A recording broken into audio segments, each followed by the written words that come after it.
இந்த வீடியோவில் நம்ம என்ன பார்க்க போறோம்னா மகர ராசிக்காரர்களுக்கு 2026 மார்ச் மாதம் எத்தகைய ஒரு மாதமாக பலாபலன்கள் நிறைந்த ஒரு மாதமாக இருக்க போகுதுன்னு பார்க்க போறோம். எதையும் மிகைப்படுத்தாமல் உள்ளதுவாறு பார்க்க போறோம். சயின்டிபிக் வேதிக் அஸ்ட்ராலஜி முறையில் அறிவியல் சார்ந்த இந்திய வேத ஜோதிட அடிப்படையில் பார்க்க போறோம். எப்படி கிரகங்கள் எதுமாற அமைப்புகளை வரும்பொழுது எதுமாற கர்மாவை நமக்கு காமிக்குது, எதுமாற திசையில் நம்மளுடைய வாழ்க்கை சம்பவங்கள் வரப்போகிறது, எது மாதிரி அமையுது, எது மாதிரி திசையில் நம்ம வாழ்க்கை திரும்ப போகிறது, நமக்கு என்ன பிராப்தம், எது பிராப்தம் இல்லை, எது நடக்கக்கூடிய அமைப்பாக இருக்கு, சாதகமாக இருக்கா சாதகமற்றதா இருக்காங்கிறதெல்லாம் ஓரளவுக்கு பொதுவான இந்த ஆண்டு கிரகம் மாத கிரகத்தை வைத்து தெரியும் பொழுது அதுக்கு தகுந்த மாதிரி வாழ்க்கையில் நம்ம திட்டமிட்டு வாழ்க்கையில் இருக்கக்கூடிய சேலஞ்சஸ் சங்கடத்திலிருந்து நம்ம மீண்டு வர முடியும் அப்படிங்கிறத நம்ம தெரிஞ்சுக்கிறோம். வாங்க இந்த வீடியோக்குள்ள போவோம். பாருங்க, மகர ராசிக்காரர்களுக்கு 2026 மார்ச் மாதம் அருமையான ஒரு பலன்கள் கொடுக்குதான்னு பார்த்தீங்கன்னா ஒரு 50-50 ஒரு அமைப்பு இருக்கு. ஏன்னா குரு பாருங்க 6ஆம் இடத்துலேருந்து 12ஆம் இடம் என்று சொல்லப்படுகிற விரயஸ்தானம், டிராவலிங் ஸ்தானம், ஊரு டூர் போகிறது எல்லாமே ஒரு டிரான்சிஷனரியாக இருக்கக்கூடிய ஒரு அமைப்பை கொடுக்கக்கூடிய அந்த குருவின் பார்வை 12ஆம் வீட்டை பார்க்கிறார். சனி 3ஆம் இடத்துல இருக்கிறார், ராகு 2ஆம் இடத்துல, கேது 8ஆம் இடத்துல இருக்கிறார். பட் இதில் என்னன்னா மாத கிரகமாகிய செவ்வாய் ராகுவோட சேருகிறார், சூரியன் ராகுவோட சேருகிறார், புதனும் பார்த்தீங்கன்னா ராகுவோட கொஞ்சம் தள்ளி இருந்தாலும் புதனும் 2ஆம் இடத்துல இருக்கிறார். ஸோ புதன், சூரியன், ராகு, செவ்வாய் இந்த 4 கிரகங்கள் 2ஆம் இடம் என்று சொல்லப்படுகிற தன குடும்ப வாக்குஸ்தானத்தில் இருந்து குருவின் பார்வை பெறுகிறார். ஸோ என்னதான் ஒரு மாதிரியான ஒரு காம்பினேஷனாக இருந்து குடும்பத்தையும் பணத்தையும் பேச்சையும் சில பிரச்சனைகள் கொடுக்கக்கூடிய அமைப்புகள் இருந்தாலும் குருவின் பார்வை அந்த பிரச்சனையை குறைக்கக்கூடிய அமைப்பு இருக்கே ஒழிய பிரச்சனைகளே இல்லை என்று சொல்ல முடியவில்லை. ஏன்னா குருவும் பார்த்தீங்கன்னா 6-12 காம்பினேஷன் இருக்கிறார். இன்னுமே என்னதான் மகர ராசிக்காரருக்கு 7 நாட் சனி முடிஞ்சாலும் ராகு 2ஆம் இடத்துல இருக்கிறது நம்ம புரிஞ்சுக்கணும். ஸோ எப்பவுமே ராகுக்கு எது 2-8ங்கிறப்போ நம்மளுடைய ஃபினான்ஸு, குடுக்கல் வாங்கல், பேச்சு, குடும்ப விஷயங்கள் இது எல்லாத்துலேயுமே கொஞ்சம் கேர்ஃபுல்லாக இருக்க வேண்டிய அமைப்புகள் தேவைப்படுகிறது. ஸோ மகர ராசிக்காரர்களுக்கு பார்த்தீங்கன்னா மாதத்தின் முதல் 2 வாரம் இப்படி இது மாதிரி ஒரு ட்ரெண்டில் இருந்து மாதம் முடிய பார்த்தீங்கன்னா சுக்கிரன் பார்த்தீங்கன்னா 3ஆம் இடத்துல உச்சம் பெற்றிருக்கக்கூடிய சுக்கிரன் 4க்கு வரார். ஸோ உச்சம் எப்போ நமக்கு ராஜோகாதிபதி உச்சம் பெறுகிறாரோ இது எல்லாத்தையும் சமாளிக்கிற அளவுக்கு கண்டிப்பாக நமக்கு வாழ்வாதாரம் இருக்கும், நமக்கு வியாபாரம் இருக்கும், நமக்கு பண வழக்கு கொடுக்கல் வாங்கல் இருக்கும், பணம் போக்குவரத்து இருக்குங்கிறது நம்ம தெரிஞ்சுக்கிறோம். அதே சமயத்தில் மாணவர்கள், படிக்கிறவங்க, வேலையை தேடிட்டு இருக்கிறவங்க, சிறுவயதினர், சீனியர் சிட்டிசன்ஸ் எல்லாத்துக்குமே ஓரளவுக்கு உச்ச சுக்கிரன் எந்த ஒரு சனியால் பாதிக்கப்பட்டாலும் பெரிய பாதிப்பாகாமல் குருவின் வீட்டில் உச்சம் பெற்றிருக்கிறது தப்பில்லை.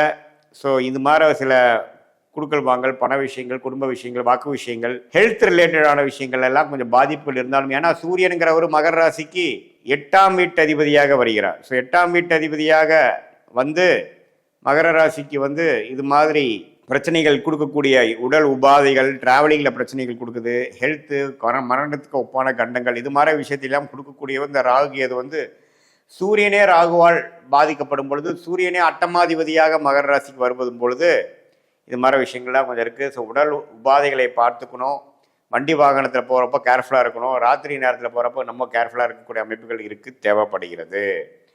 இது ஒரு சுமாரான ஒரு பொதுவான பலனை தவிர உங்களுடைய ஜென்ம ஜாதகத்தில் நீங்கள் பிறந்த தேதி, பிறந்த நேரம் வைத்து, பிறந்த உரை வைத்து உங்களுக்கு வரக்கூடிய ஜாதகத்தில் என்ன லக்னத்தில் பிறந்தீங்க, நீங்கள் அவிட்ட நட்சத்திரமாக இருந்தாலும் சரி, திருவோண நட்சத்திரமாக இருந்தாலும் சரி, உத்திராட நட்சத்திரத்தில் பிறந்திருந்தாலும் சரி, நீங்கள் என்ன லக்னத்தில் பிறந்தீங்க, என்ன தசாபுத்திகள் போய்கொண்டு இருக்கிறது, அந்த தசைகள் புக்திநாதன்லாம் கோச்சாரத்தில் நன்றாக இருக்கிறார்களா, அதை பொறுத்து வாழ்க்கையில் நீங்கள் எது மாதிரி ஒரு விஷயங்கள் செய்ய முடியும், இந்த நேரத்தில் எப்படி இருக்குது, உண்மையான தசாபுக்திகள் வைத்து இன்னுமே துல்லியமான பலன்கள் எடுக்கலாம். இப்போ நம்ம பேசின கோச்சாரம் அதுக்கு சப்போர்ட்டிவாக தான் இருக்கும்.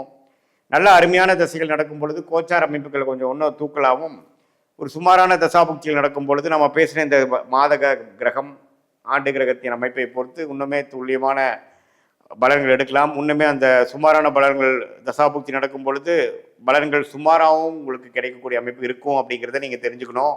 இது ஒரு பொதுவான பலன். நீங்கள் வாழ்க்கையில் சயின்டிஃபிக் வேதிக் அஸ்ட்ராலஜி முறையில் என்ன மாதிரி பிராப்தங்கள் இருக்குன்னு தெரிஞ்சுக்கலாம். உங்களுக்கு தனிப்பட்ட கர்மா என்ன மாதிரி விஷயங்கள் உங்களுக்கு ஈஸியாக நடக்கும், ஃபார்ச்சுனேட்டாக நடக்கும், எதில் நீங்கள் போராட வேண்டியதாக இருக்கும், எளிதில் கிடைக்கக்கூடிய அமைப்புகள் எந்த துறையில் இருக்குது, எந்த துறை நமக்கு லக்கியாக இருக்குது, எந்த மேற்படிப்பு படிக்கலாம், வெளிநாடா உள்நாடா, வேலையா தொழிலா, அரசு உத்தியோகமா, பிரைவேட் செக்டாரா, எப்போ துறையிலேருந்து துறை மாறுவோம், எப்போ வேலை மாறல, இது நல்லது.